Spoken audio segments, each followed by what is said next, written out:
Have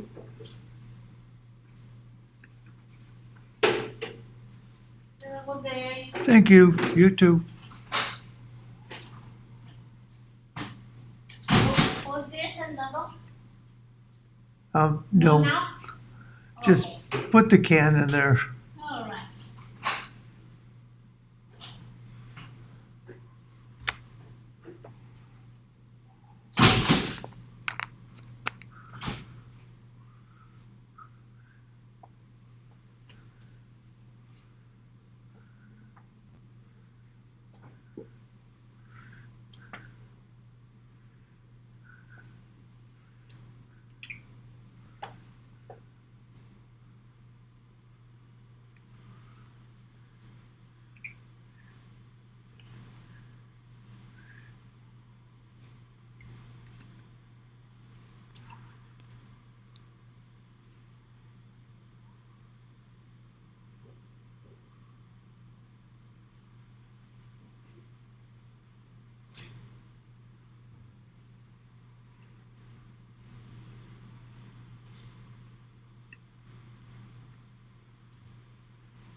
New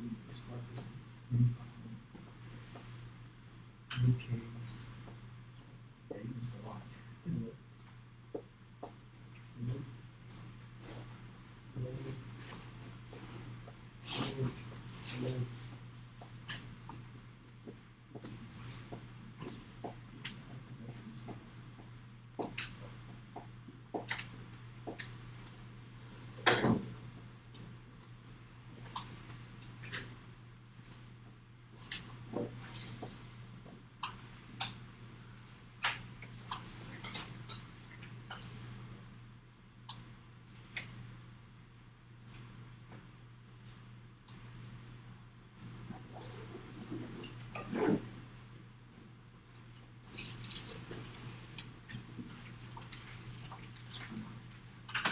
um,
All right, well, today we are going to do Chapter 6, Quantitative Relationships in Chemistry. When I mentioned we were doing stoichiometry, I said the neat thing was that you could use that to do quantitative calculations. And today we're going to see how we do that. Yeah, it's better.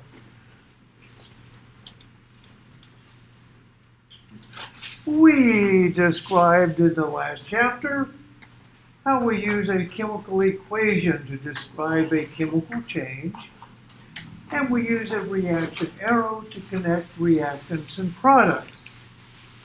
The reaction arrow has the same properties as an equal sign, must be the same numbers and types of atoms on both sides, also the same mass. In order to ensure that, we insert coefficients in our chemical equation, and the coefficients are what describe the stoichiometry of the reaction. Now, this equation for aluminum and bromine, of course, is not balanced. We have an odd number of bromines here, even on this side. Let's fix that. This gives us 6 bromine atoms, only 2 here. Let's put a 3 in. And we also made 2 aluminums when we did that, so we needed 2 here to balance the equation. 2 aluminums, 6 bromines on each side. Same numbers and types. Now, when we write a balanced chemical equation, the stoichiometry can be used to calculate what we call the theoretical yield. So exactly how much we will get. In terms of moles, if we took 2 moles of aluminum and added excess bromine. Now, when I say excess bromine, that's more than you need. And for something like bromine, if you recall the little video, there's a very good reason for that, because most of it's going to boil off and poison people in the room. So you just put in a bunch and 2 moles of aluminum. Nonetheless, regardless how much bromine you have, as long as there's enough, you will get 2 moles of aluminum bromide, and that is the theoretical yield. Now, if we're not dealing with the numbers directly from an equation, we can modify it using our simple given ratio algorithm. Let's look at this equation. Here we're taking ethanol. Ethanol is an organic alcohol. There's oxygen in the room, and what we're doing is basically burning it. We're oxidizing it to form CO2 and water. Oxygen is in excess, so we don't need to worry about this. We want to know how many moles of CO2 we would get if we had 2.5 moles of ethanol. Okay, so not quite what's written here. We have 2.5 moles of our ethanol. According to our equation, 1 mole of ethanol gives us 2 moles of CO2. First thing you do in a problem like this is to link the two reactants you're dealing with. So CO2 and ethanol are what we're working with. CO2 and ethanol. 1 mole yields 2 moles. Let's plug this into our given ratio find algorithm. And we will use this ratio here. The ratio is 2 moles of CO2 to 1 mole of ethanol. Now I wrote the ratio this way, with ethanol in the denominator, because as you look at this problem, this is going to be our given. And given always goes in the denominator. So, here's our given, 2.5 moles of ethanol. 2 moles of ethanol for every mole of ethanol, that's our ratio. And we want to find moles of CO2. Start off with our given. Going to stick in our stoichiometric ratio, 2 to 1. And this is what we're trying to find. Moles of ethanol will cancel very nicely. 2.5 times 2 gives us 5. I could do that in my head. Once again, if we had 2.5 moles of ethanol, this would be our theoretical yield. 5 moles of CO2. Fairly simple, right? Now, we will address these problems 3 ways, 3 times. This one is mole-mole. That's very theoretical, not what you do in real life. We'll also do mole-gram, and we'll do gram-gram. Now, gram-gram is the closest thing to life as you can get, because you go to the lab, you weigh something out, and you want to see how much of something you're going to get. So, now this is our standard algorithm here, right? We've used this a lot. We're all good at it. We all know about it. There's this another way to do these that are, to me at least, is a little simpler. It's called the 2-ratio method. We write a known ratio, that's going to be from the stoichiometry, and an unknown ratio from our problem. Then we just do a quick cross multiply and get the answer. So, you look at the balanced equation. First thing you'd want to do is come up with the known ratio. That's ethanol to CO2, just like we did. 2 moles of CO2, 1 mole of ethanol. Again, given is always in our denominator, remember that. So here's our known ratio. Now the unknown ratio comes from the problem itself. We look at this, we want our find over our given, okay? Our given is very simple, we know it's this. This is what we're trying to find, right? Moles of CO2. Let's call that X just for the heck, okay? So X over given moles CO2, moles ethanol. Well, X is going to be moles of CO2. Again, this is our given right here. And that's our unknown ratio. So let's fill in the numbers. For our unknown, X moles of CO2. For our known, 2.5 moles of ethanol. The cross multiply is really simple. This times that divided by that. On your calculator, very simple. This is the math. Moles of ethanol will cancel. 2.5 times 2 divided by 1 would give us 5. Okay? But I want you to think about what we just did when we did our cross multiply. We effectively multiplied our given by a ratio to find moles of CO2. So it's exactly the same. It's just a little more streamlined when you're using a calculator. So moles of ethanol cancel, and we get 5 moles of CO2 as our result. Any questions?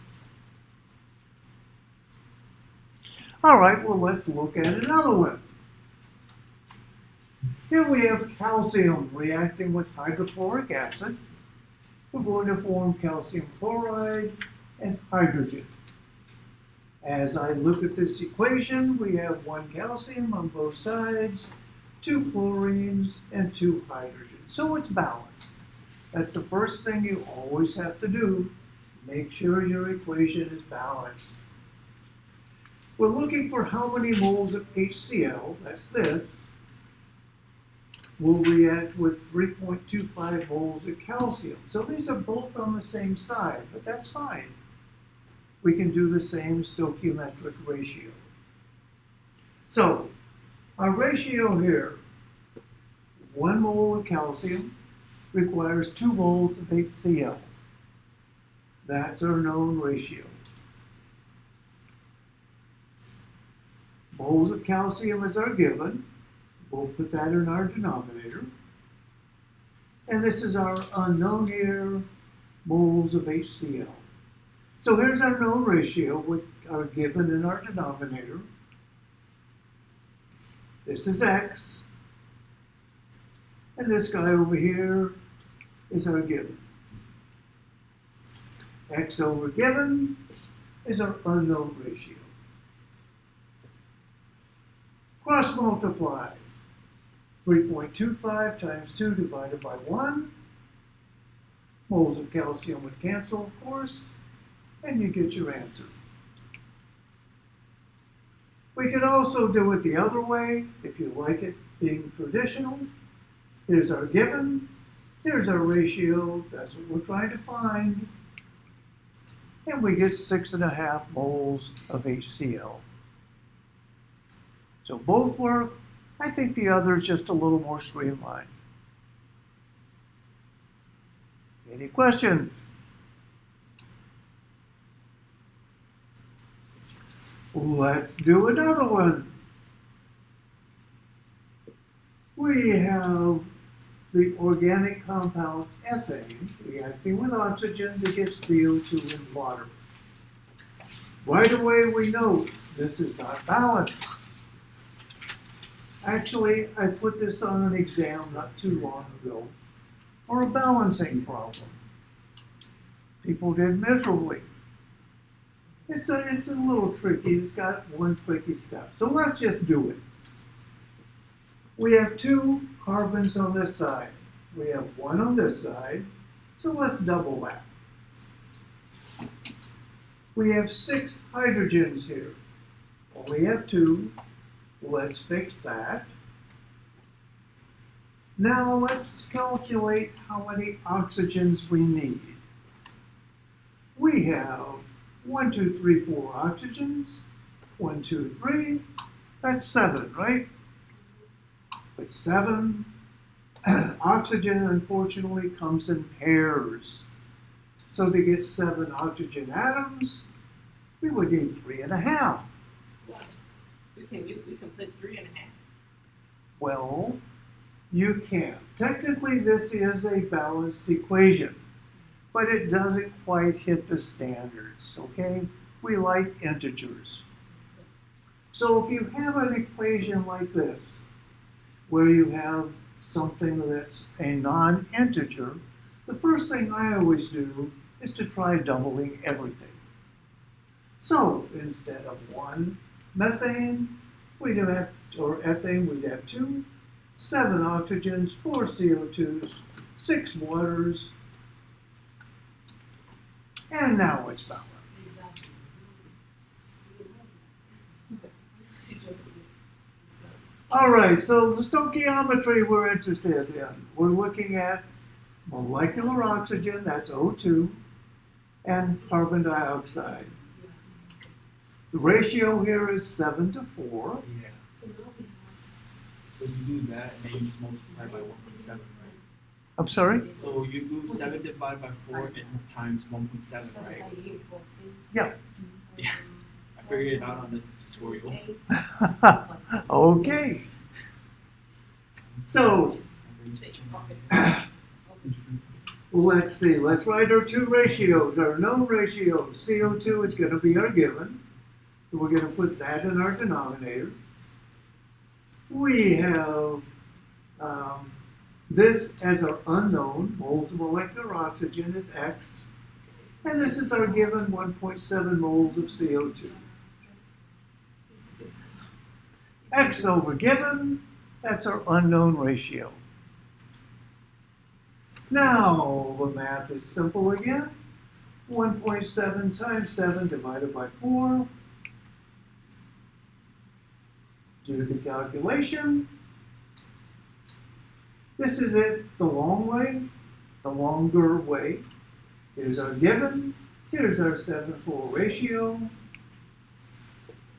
And here we would get 2.975 moles of stuff. Now, we're dealing with three significant figures, right? We have to round this. This is our calculator answer. What's it go to? It rounds even. Remember? So this 7 becomes an 8.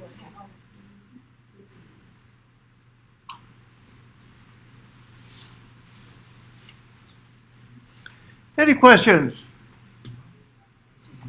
Well, let's do another.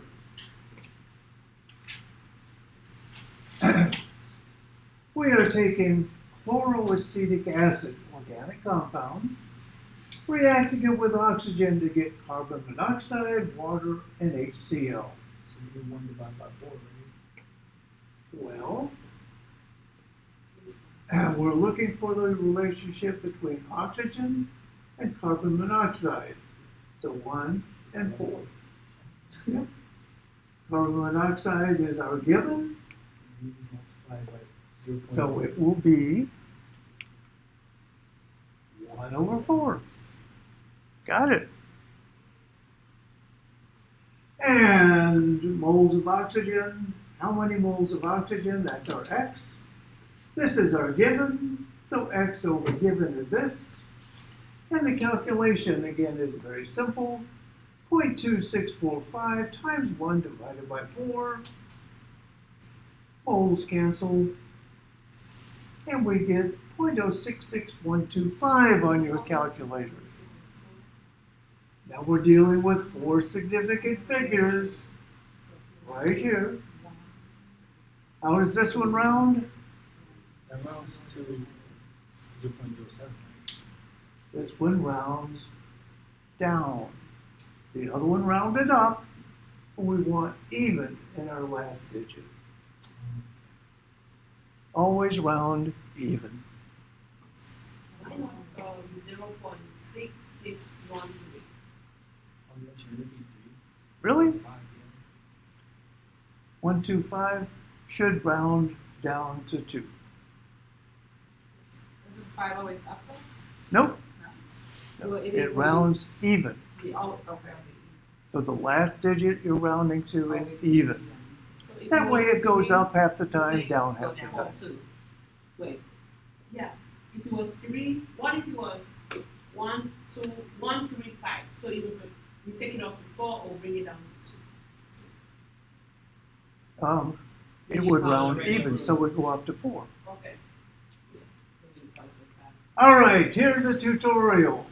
It's confusing. Again, a known ratio and an unknown ratio. This one is very simple. I give you the find and the given. That's going to be our unknown ratio, isn't it? The number of moles of sodium hydrogen carbonate, 0.8217 moles of sodium carbonate. So this is sodium carbonate decomposing. We did this actually to get sodium carbonate, CO2, and water. So this is going to be our unknown ratio. The known ratio, we're linking some sodium hydrogen carbonate and sodium carbonate, so it's 2 to 1. And this has to be in our denominator. So 2 to 1 is our known ratio. This is our unknown ratio. Simply multiply the two together. Do the cross multiply. 0.8 times 2 divided by 1. 1.643.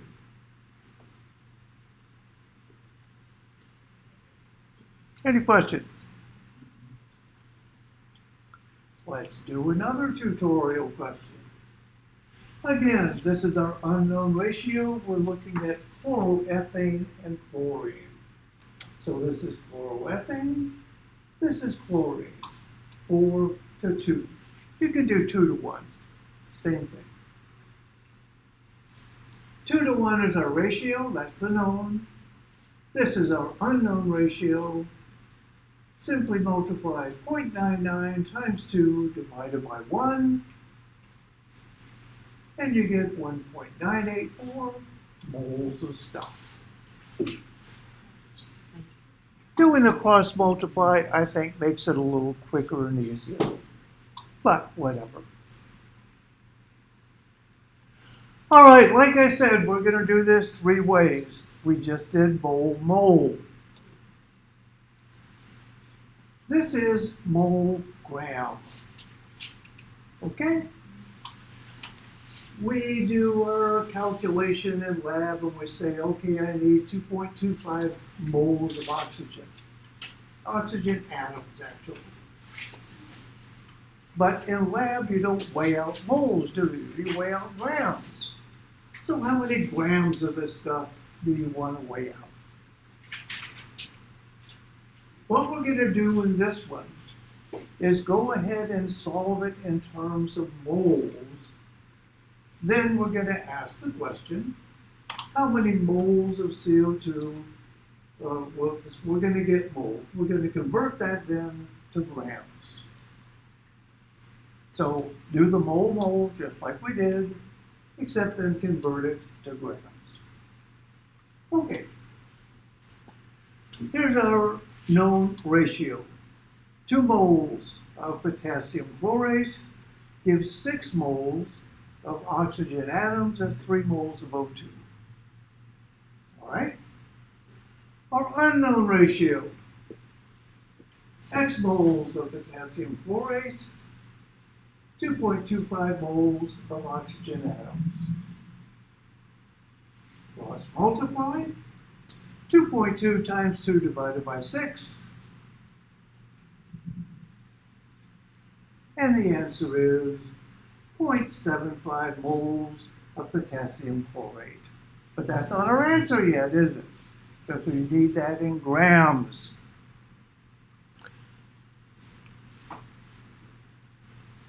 So the question now becomes, how many grams of potassium chlorate in 0.75 moles? Fortunately, we can do that because everybody remembers something. Mass over molar mass is moles.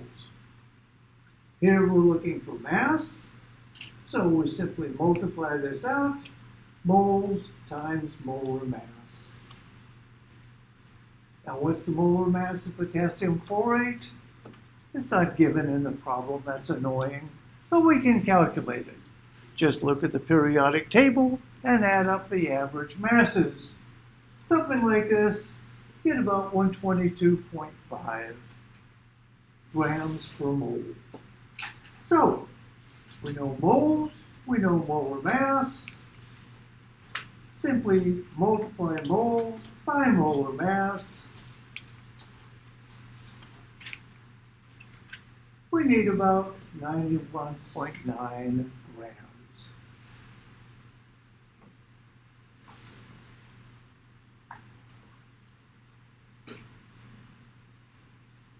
Any questions? This problem was slightly annoying because we had to solve for moles first and then for grams. But okay. Something that's even more close to reality though is like this problem. I've got a little pile of zinc oxide. It weighs 25, zinc sulfide. It weighs 25 grams. I want to convert it to zinc oxide. How much zinc oxide am I going to get? So this is a gram. So we are linking zinc oxide and zinc sulfide. It's 2 to 2. That's basically 1 to 1. 1 mole of zinc sulfide gives 1 mole of zinc oxide. We're going to express these in grams. So, here's our ratio. 1 mole zinc sulfide, 1 mole zinc oxide. To express these in grams, because these are simple 1 mole quantities, we can just substitute the molar mass. Molar mass zinc sulfide, 97, zinc oxide, 81. Just stick them in. That's all. All right. We're trying to find zinc oxide. This is our given. Sadly, when I wrote this, this is our x, this is our given. When I wrote this, I put these upside down, didn't I? I did it on purpose, of course. But if you do something like this and somehow you get it all mixed up, all you have to do is flip both of them over. So, there we go. Now it looks simpler. Cross multiply 25 times 81 divided by 97. Bless you.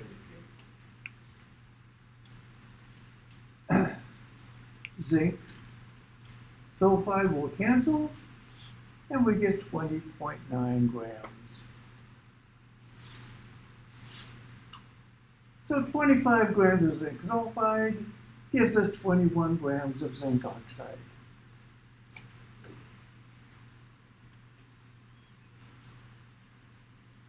Let's do one more gram.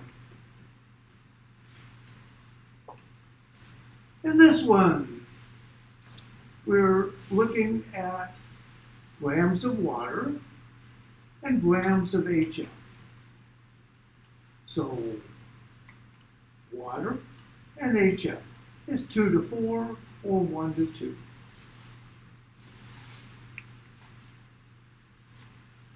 Two moles of water, 4 moles of HF. Once again, we're going to write our ratios in terms of grams. Here's our mole ratio. Fortunately, here I put the molar masses in. 18 for water, 20 for HF. So we're going to multiply this by 18, multiply our 4 HFs by 20. 2 times 18 divided by 4 times 20 gives us this ratio, 36 over 80. Now, this ratio basically tells you if we have 36 grams of water we're going to get 80 grams of HF. It's a nice logical sort of ratio. 36 grams gives you 80. Okay, this is what's called a mass ratio. And we've done mass ratios before. We're going to use them here in stoichiometry problems as well. This is a fine ratio to stick in. So let's go ahead and take our x and our given and write our two ratios. How much water? 64 grams of HF. 36 over 80. Math, 62 times 36 divided by 80 gives 28.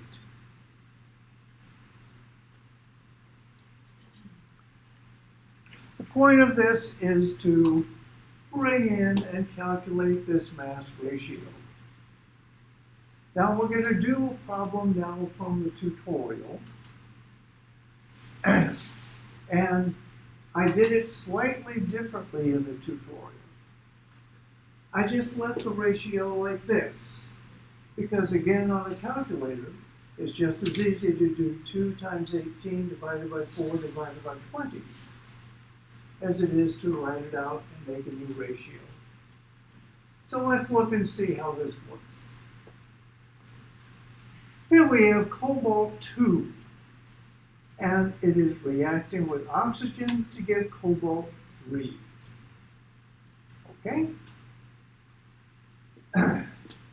We're looking for grams of cobalt-2.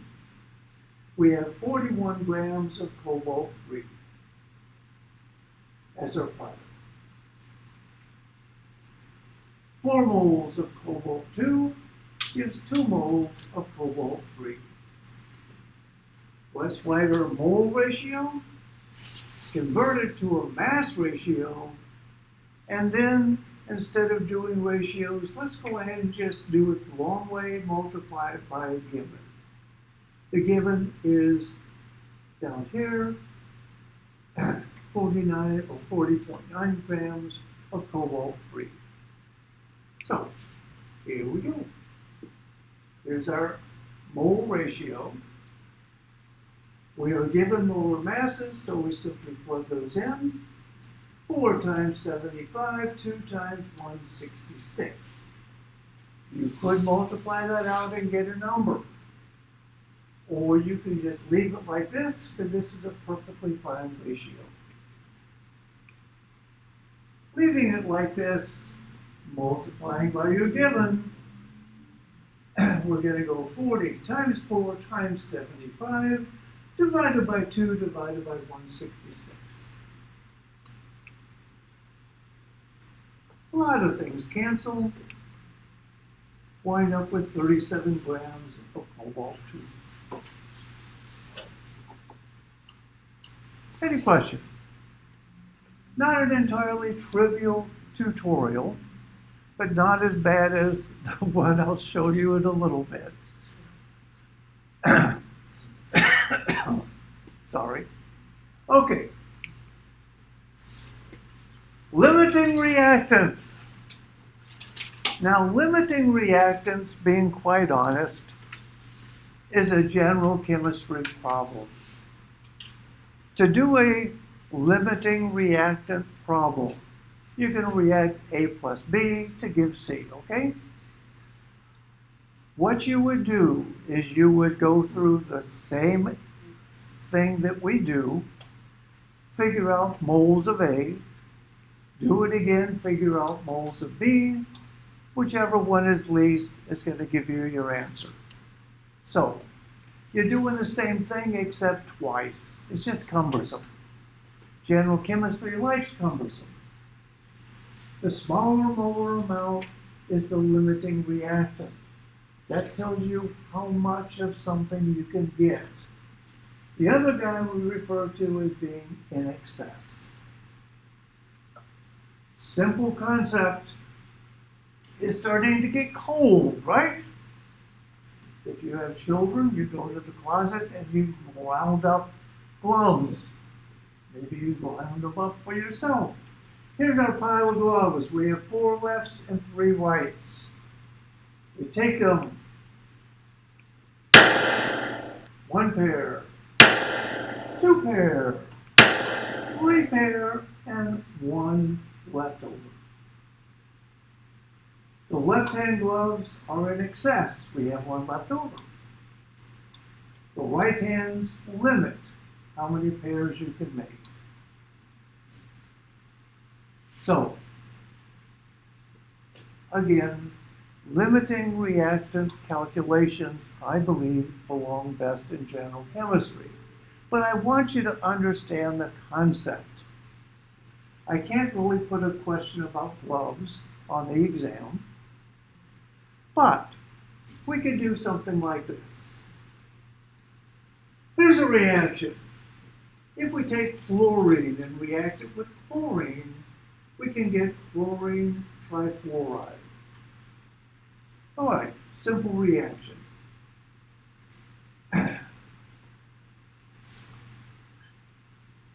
Instead of giving you molar amounts and asking you to do the calculations twice, let's just take this little cartoon version where we have chlorine is green, fluorine is light yellowish.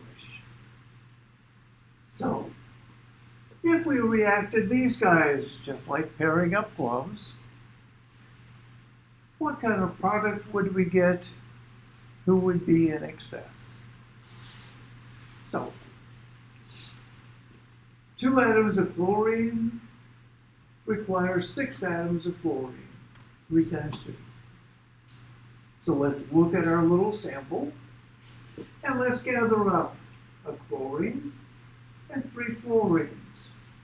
That's 2 and 6. Allow these to react. We get something.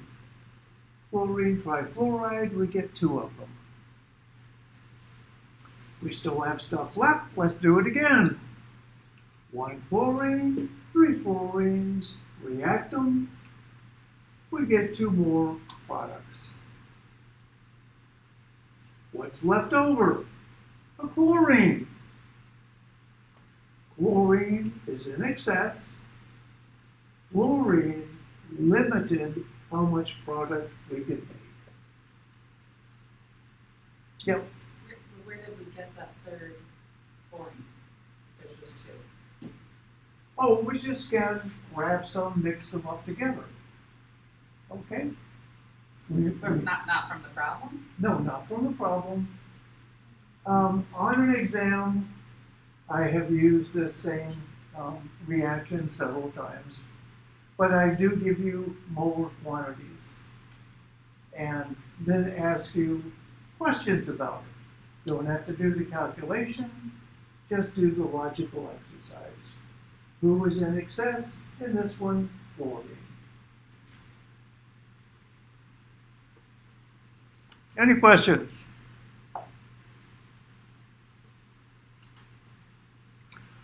All right, let's talk about yields then. We have talked a little bit about theoretical yield. Theoretical yield is based on the stoichiometry of the balanced equation. 3 moles of bromine, or excess aluminum, it doesn't matter which one was in excess, we would get 2 moles of aluminum bromide. All right.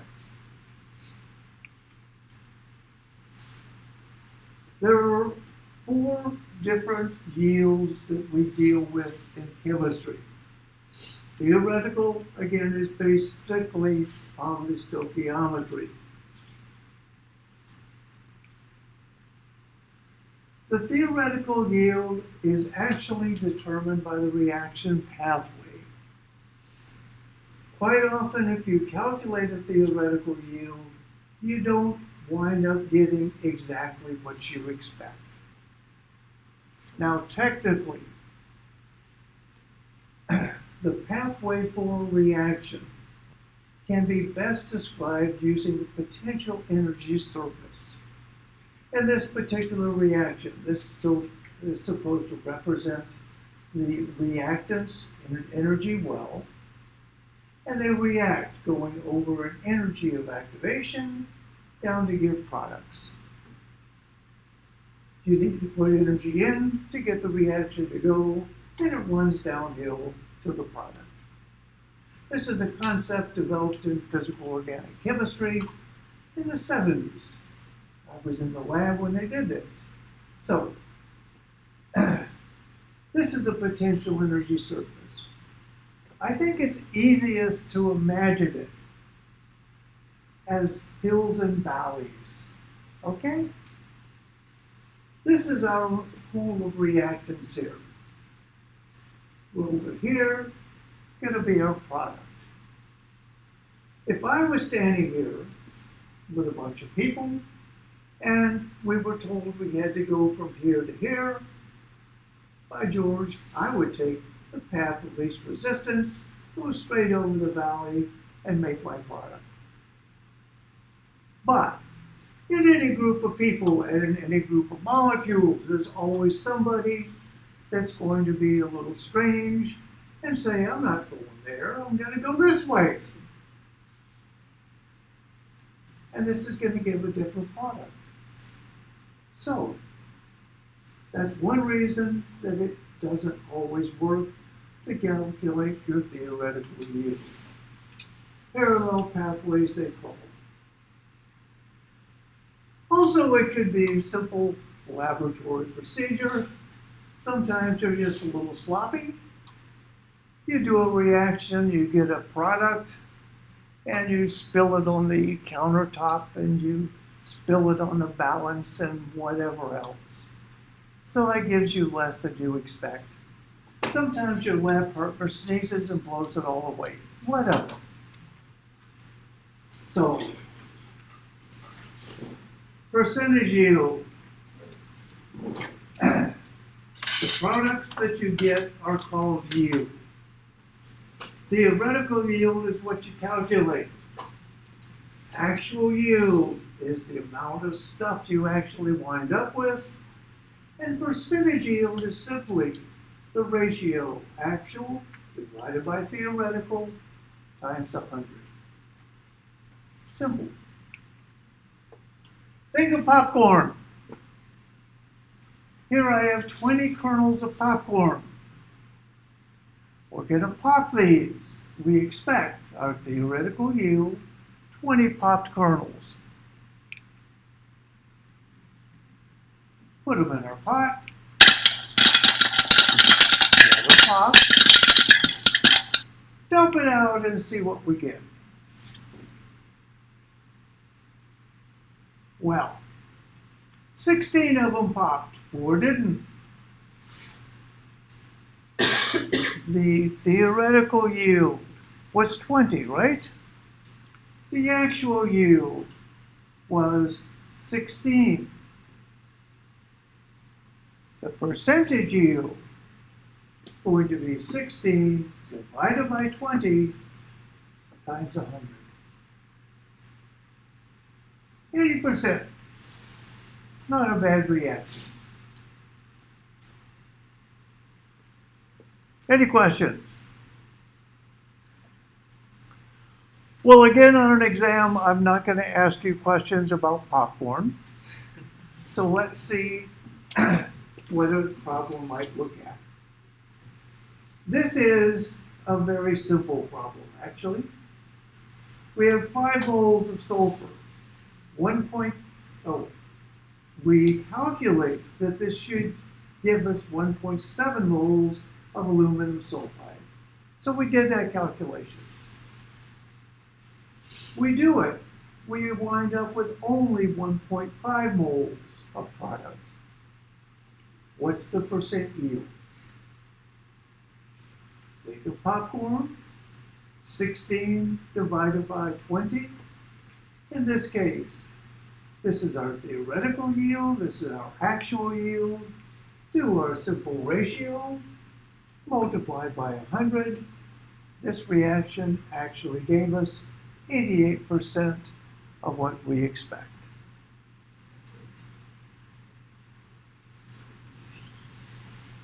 Simple calculation.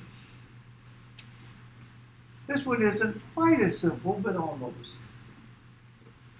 Nitrogen monoxide reacts with oxygen to give two nitrogen dioxides. Our ratio here is 1:1 for NO and NO2. We take 10 grams of NO. We react with excess oxygen. We get 9.7 grams of NO2. Now that sounds reasonable, right? Not quite so good though. What's the percentage yield? The way we're going to do this, 1 mole of this gives 1 mole of that. So a 1:1 ratio, 2:2, 1:1. Let's convert our gram quantities to moles. Then we can do mole to mole percentage. So we need our mass, molar mass, moles. We need the molar mass of NO and NO2. There it is. NO is about 30, NO2 is about 46.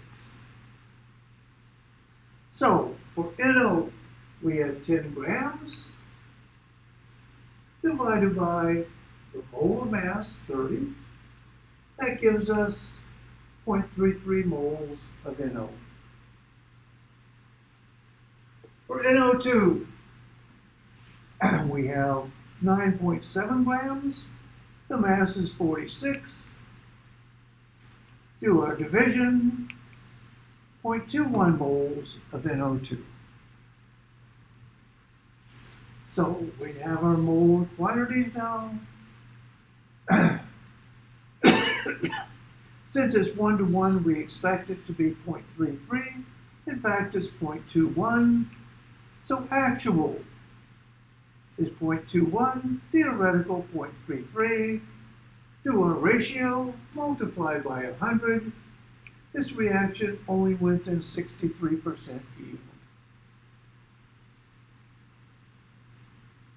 Any questions? Yeah. So when calculating percentage yield, do you always have to be in the mole form? No. No.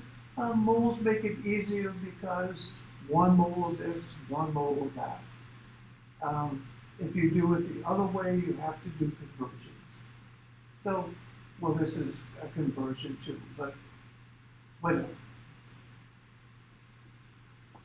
Here is the tutorial. This is the one online. This is somewhat confusing. Okay, I'll be honest. That's why there is no percentage yield tutorial in 110. I keep it for 141, but not 110. But let's just do it anyway. We have trifluoroethane reacting with oxygen, gives CO2 and HF. We have 15.6 grams of this stuff. We get 6.6 grams of HF, of CO. So, 1 mole gives 2 moles of CO. Let's write our mass ratio with our given compound in the denominator and calculate the theoretical yield of CO. 2:1 is our ratio. Here's our molar masses. 56 grams of CO from 84 grams of trifluoroethane. Okay. If we take our 16 grams, we take this as our ratio, we would expect how many grams of CO? 10.4. We got 10.4 is our theoretical, actual is 6.6, actual divided by theoretical times 100, 63.8. It's just too many steps to make it a good tutorial at this stage. So we're not doing this one. but we're doing the others. Any questions? Well, a nice short chapter today. Lots of calculations, but nothing really overwhelming. The only one that was overwhelming, we don't need to worry about. Today, we introduce chemical stoichiometry and mass ratios in simple stoichiometric problems. Those are the two we're doing. Remember the deal. After you complete exam 2, if your total points, that's the overall grade, is 350 or more, including all the extra credit that we do, you get an A in the class and no final exam. Wonderful incentive. Any questions? Chapter 7 is next week. Lab 7 is Wednesday. It's the flame test. Now, I don't know if you, like in high school or something, you did flame tests. Quite often they do. You take a little piece of wire, you stick it in a burner, and you see what color you get. That's boring. We have some aerosol containers with alcohol and the metals dissolved in it. So hopefully, if they let me, what we will do is light our burner and then take the aerosol can, blow it into the flame. You get this huge gush of color. It's much more fun. So that's what I'm hoping happens on Wednesday. Maybe not, but I hope it happens. So, all right, guys, have a good day.